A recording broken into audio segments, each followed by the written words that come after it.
Hola, muy buenas, guapísimo, guapísima. Hoy os traigo un vídeo súper interesante.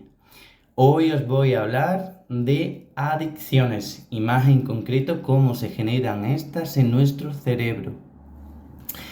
Ya sabemos nosotros que existen adicciones que pueden ser con o sin sustancia. Pues bien, el primer concepto que tenemos que tener en cuenta a la hora de hablar de una adicción es los neurotransmisores, es decir, ¿qué son los neurotransmisores? Podemos decir, grosso modo, que los neurotransmisores son sustancias químicas que se liberan en nuestro cerebro y que son las responsables de nuestros estados de ánimo, emociones, pensamientos, etcétera, etcétera. Podemos decir que las neuronas no están unidas entre sí, sino que hay un pequeño espacio entre ellas que se llama espacio sináptico. Es a través de este espacio donde una neurona se comunica con la otra a través de estos neurotransmisores, viajando la información de una a otra. Pues bien, podemos citar a continuación algunos de los neurotransmisores y otros que son los más importantes a la hora de entender cómo se genera una adicción. Algunos de los neurotransmisores pueden ser la adrenalina, noradrenalina, la serotonina, esta sensación de sentirnos bien, a gusto. Y los más importantes podemos decir que son la dopamina y los inhibidores GABA. ¿Por qué?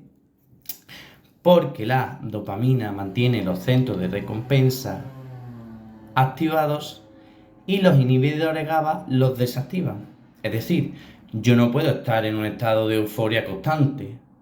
No, eso se acaba. ¿Quién hace que eso acabe? Los inhibidores GABA. Hacen que ese neurotransmisor que se ha liberado disminuya en cantidad. Entonces, teniendo esto en cuenta, vamos a hablar de un tercer concepto que ya se ha mencionado, que son los centros de recompensa. Los centros de recompensa son tres áreas de nuestro cerebro que están conectadas entre sí. Tenemos el área tegmental ventral, el núcleo accumbens y la corteza prefrontal, que es la encargada del razonamiento, el pensamiento lógico, etc. En esta parte del cerebro es donde nosotros somos conscientes de la realidad exterior y nuestra realidad interior.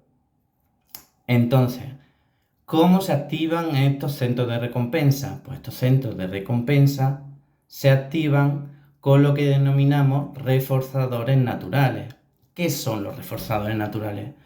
Pues los reforzadores naturales son cosas tan elementales como la comida, la bebida, el sexo, etcétera, etcétera. Digamos que estos reforzadores naturales tienen la función de activar estos centros de recompensa por razones biológicas o de supervivencia. No sé si lo habéis entendido. Os voy a poner un ejemplo. Si yo me encuentro mal, porque llevo muchas horas en el instituto sin comer, mi cuerpo, a nivel interno, me voy a sentir mal, cansado, agotado. ¿Y qué es lo que va a hacer mi cuerpo? Pues pedirme comida. ¿Para qué? Para sobrevivir. Cuando yo como, se empieza a liberar dopamina y siento esa sensación de placer.